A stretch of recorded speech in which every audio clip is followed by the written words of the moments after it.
በመካከለኛው ምስራቅ ያለው ወታደራዊ ሚዛን በከፍተኛ ሁኔታ እየተቀየረ መሆኑን የሚያሳዩ አዳዲስ መረጃዎች እየወጡ ነው።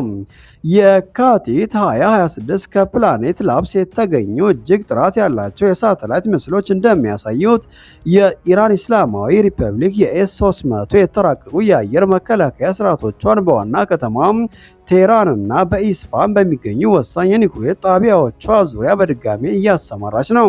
ይህ ስምሪት ባለፈው ዓመት ተከስቶ በነበረውና ለ12 ቀናት በዘለቀው ከባድ ግጭት ወቅት በኢራን የመከላከያ ጋሻ ላይ የደረሰውን ጉዳት መልሶ የመገንባት ስራ አካል መሆኑን አርሚ ሪኮግኒሽን የተሰኘ ወታደራዊ ተንታኝ ድርጅት ገልጿል። ይሁን እንጂ አንድ ትልቅ ትኩረት የሚስብ ሚስጥር አለ። ምስሎቹ የሚሳኤል ማስወንጨፊያዎቹን በግልጽ ቢያሳዩም የሚሳኤሎቹን ኢላማ የሚለዩትና የሚመሩት የእሳት ቁጥጥር ራዳሮች በግልጽ አለመታየታቸው የባለሙያዎቹን ጥያቄ ቀስቅሷል። ይህ ምናልባትም ኢራን ራዳሮቹን ከአሜሪካ የስለላ አይን ለመደበቅ አዳዲስ ዘዴዎችን እየተጠቀመች መሆኑን ወይም ደግሞ ስርዓቱን ከሀገር ውስጥ ቴክኖሎጂ ጋር እያቀላቀለች መሆኑን ሊያመላክት ይችላል። የኢራን ስትራቴጂ ግልጽ ነው። አሜሪካ ወይም እስራኤል በኒውክሌር ጣቢያዎቿ ላይ የአየር ጥቃት ለመሰንዘር ቢሞክሩም ኢራን በአዳዲስ የሀገር ውስጥ ቴክኖሎጂዎችና በተጠገኑ የኤስ-300 ጋሻዎች በመታገዝ ጥቃቱን ሙሉ በሙሉ የመመከት አቅም እንዳላት ለዓለም እያሳየች ነው። ይህ ስምሪት በጄኔቫ ለሚካሄደው የኒውክሌር ድርድር እንደ ትልቅ ወታደራዊ ተጽዕኖ ፈጣሪ ካርድ ጥቅም ላይ እየዋለ ይገኛል። የኢራን ወታደራዊ ዝግጅት በየብስ ብቻ የተገደበ አይደለም። ይልቁንም በዓለማችን እጅግ ስትራቴጂካዊ በሆነው የሆርሙዝ ወሽመጥ ላይ አዲስና አስፈሪ የባህር ላይ አቅም አሳይታለች። የኢራን አብዮታዊ ዘበኛ ባህር ኃይል ሲአር-3ጂ የተሰኘውን አዲስ ረጅም ርካሽ ተኳሽ አየር መከላከያ ሚሳኤል በተሳካ ሁኔታ መሞከሯን አብስራለች።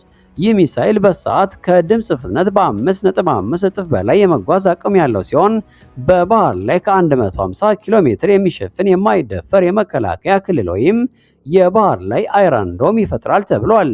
ሚሳኤሉ በቁም የተተኮሰው ሻሂድ ሲያድ ሲራዚ ከተሰኘውና ዘመናዊ ከሆነችው የኢራን የጦር መርከብ ላይ ሲሆን ይህ ሙከራ ኢራን በባህር ላይ ያላትን የማይደረስ የመከላከያ ስትራቴጂ ወደ አዲስ ከፍታ እያሸጋገረች መሆኑን እንረዳለን። ይህ ወታደራዊ ጉልበት ማሳያ የመጣው ፕሬዝዳንት ዶናልድ ትራምፕ በኢራን ላይ ውስን ወታደራዊ ጥቃት ሊሰነዝሩ እንደሚችሉ በሚወራበትና በጄኔቫ ያለው ድርድር ውጥረት በነገሰበት ወቅት መሆኑ ጉዳዩን ይበልጥ አሳሳቢ ያደርገዋል። የኢራኑ ፕሬዝዳንት መሱድ ፔዜሽኪያን ለአሜሪካ የጉልበት እርምጃ አንንበረከክም ሲሉ በጽናት መናገራቸውና የሊባኖሱ ሕግ አውጪ ሐሰን ኢዘዲን አሜሪካ ጥቃት ካደረሰች የጦር መርከቦቿም የባህር ግርጌ ሲሳይ ይሆናሉ በማለት የሰጡት ማስጠንቀቂያ ኢራን እስካሁን ያልታዩ የተባሉ ሚስጥራዊ መሳሪያዎችን ለመጠቀም መዘጋጀቷን ፍንጭ ሰጥቷል። በአጠቃላይ ኢራን በየብስና በባህር ላይ የዘረጋችው የአዲስ የመከላከያ ግንብ አሜሪካ በክልሉ ለምትሰነዝረው ለማንኛውም ወታደራዊ እርምጃ እጅግ ከፍተኛ ዋጋ እንደሚያስከፍልና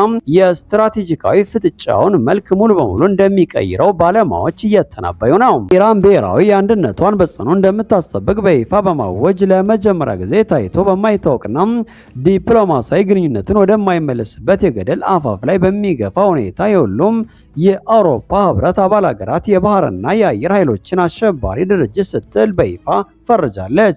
ይህ የቴህራን ጠንካራ እርምጃ የመጣው ፕሬዝዳንት መሱድ ፔዜሽኪያን ኢራን ለማንኛውም ውጫዊ ጫና እንደማትንበረከክና በኒውክሌር ድርድር ዙሪያ ለሚመጣ ማስፈራሪያ እጅ እንደማትሰጥ ባወጁበት ማግስት ሲሆን፣ በሌላ በኩል ደግሞ የአሜሪካው አምባሳደር ማይክ ሁካቢ እስራኤል በመካከለኛው ምስራቅ ላይ መጽሐፍ ቅዱሳዊ የመግዛት መብት አላት በሚል የሰጡት እጅግ አነጋጋሪና ጽንፈኛ የተባለ አስተያየት እንደ ሳውዲ አረቢያ፣ ግብጽና የአረብ ሊግ አገራት ያለው የክልሉ ሀያላን አገራት በአንድ ድምፅ እንዲቆጡና አሜሪካን በከፍተኛ ደረጃ እንዲያወግዙ አድርጓቸዋል። ነገር ግን ከሚታየው የዲፕሎማሲ ንትርክ ጀርባ ያለው እውነተኛና እጅግ አስገራሚው ስልታዊ ለውጥ የቻይና ወታደራዊ የደህንነት ተቋማት ወደ ቀውሱ በጥልቀት መግባታቸው ነው። ቤጂንግ የኢራንን ደህንነት ከእስራኤሉ ሞሳድ ሰርጎ ገብነትና ስልታዊ ጥቃቶች ለመጠበቅ የፓንዶራ ሳጥን የተባለውን የመረጃ የቴክኖሎጂ ጋሻ እየገነባች መሆኑ ተሰምቷል። ቻይና የኤለን ማስክን ስታርሊንክን ሳተላይት ግንኙነት በቴክኖሎጂ በማቋረጥ በኢራን ምድር የነበሩ የውጭ ሀገራት ሰርጎ ገባዎችን አቅጣጫ እንዲያወጡና እንዲበተኑ ማድረጓ እንዲሁም ለኢራን እጅግ ዘመናዊ የሳተላይት መረጃዎችና የላቁ የጂቲዮኒ ተዋጊ ጀቶችን ቴክኖሎጂን ለማጋራት ቃል መግባቷ የአሜሪካና የእስራኤልን ወታደራዊ የበላይነት በከፍተኛ ሁኔታ እየተገዳደረች ትገኛለች። ይህ በሁለንተናዊ መልኩ የተወሳሰበ ሁኔታ ፕሬዝዳንት ዶናልድ ትራምፕን እጅግ አሳሳቢ ውሳኔ ላይ ጥሏቸዋል። ትራምፕ በኢራን ላይ ወታደራዊ ጥቃት ለመሰንዘር በዝግጅት ላይ ቢሆኑም በሀገር ውስጥ ከዲሞክራቶች ጦርነት የመክፈት ስልጣን የኮንግረስ ነው የሚል ብርቱ ሕጋዊ ተቃውሞ እየገጠማቸው ሲሆን፣ በሌላ በኩል ደግሞ የእስራኤሉ ጠቅላይ ሚኒስትር ቢንያም ኔታንያሁ አሜሪካ ካረዳችን እኛ ብቻችንን ጥቃት እንሰነዝራለን የሚል የሞት ሽረት ጫና እያሳደሩባቸው ይገኛሉ። እንዲያውም እጅግ አነጋጋሪ በሆነ መልኩ ኢራን በትራምፕ ላይ የኤፕስቲን የቪዲዮ መዝገቦችን እንደ ማስፈራሪያ እየተጠቀመችባቸው ሊሆን ይችላል የሚል ግምቶችን የደህንነት መረጃዎች መውጣታቸው የሁኔታውን ውስብስብነት ወደ ሌላ ምዕራፍ አሸጋግሮታል። በመጨረሻም የሆርሙዝ ወሽመጥን የመዝጋት ዓለም አቀፍ የነዳጅና የኢኮኖሚ ቀውስን የመፍጠር አቅም ያላት ኢራን ከቻይናና ከሩሲያ ጋር በመሆን የምታደርገው የጋራ ወታደራዊ ልምምድ አሜሪካ በመካከለኛው ምስራቅ ለዘመናት የነበራትን የበላይነት ለዘላለሙ ሊያበቃ ይችላል ወይ የሚለው ጥያቄ አሁን የዓለም አቀፍ ተንታኞች ዋነኛ መነጋገሪያ ሆኗል። ይህ የሳንቲም ዕጣ የሚመስለው የትራምፕ ውሳኔ ዓለምን ወደ ሰላም ወይም ወደማይመለስ ታላቅ የዓለም ጦርነት ይወስዳታል የሚለውን አብረን የምናይ ይሆናል። ጤና ይስጥልን። በመካከለኛው ምስራቅ ያለው ወታደራዊ ሚዛን በከፍተኛ ሁኔታ እየተቀየረ መሆኑን የሚያሳዩ አዳዲስ መረጃዎች እየወጡ ነው። የካቲት 2026 ከፕላኔት ላብስ የተገኙ እጅግ ጥራት ያላቸው የሳተላይት ምስሎች እንደሚያሳዩት የኢራን እስላማዊ ሪፐብሊክ የኤስ-300 የተራቀቁ የአየር መከላከያ ስርዓቶቿን በዋና ከተማ ቴህራንና በኢስፋን በሚገኙ ወሳኝ የኒውክሌር ጣቢያዎቿ ዙሪያ በድጋሚ እያሰማራች ነው። ይህ ስምሪት ባለፈው ዓመት ተከስቶ በነበረውና ለ12 ቀናት በዘለቀው ከባድ ግጭት ወቅት በኢራን የመከላከያ ጋሻ ላይ የደረሰውን ጉዳት መልሶ የመገንባት ስራ አካል መሆኑን አርሚ ሪኮግኒሽን የተሰኘ ወታደራዊ ተንታኝ ድርጅት ገልጿል። ይሁን እንጂ አንድ ትልቅ ትኩረት የሚስብ ሚስጥር አለ።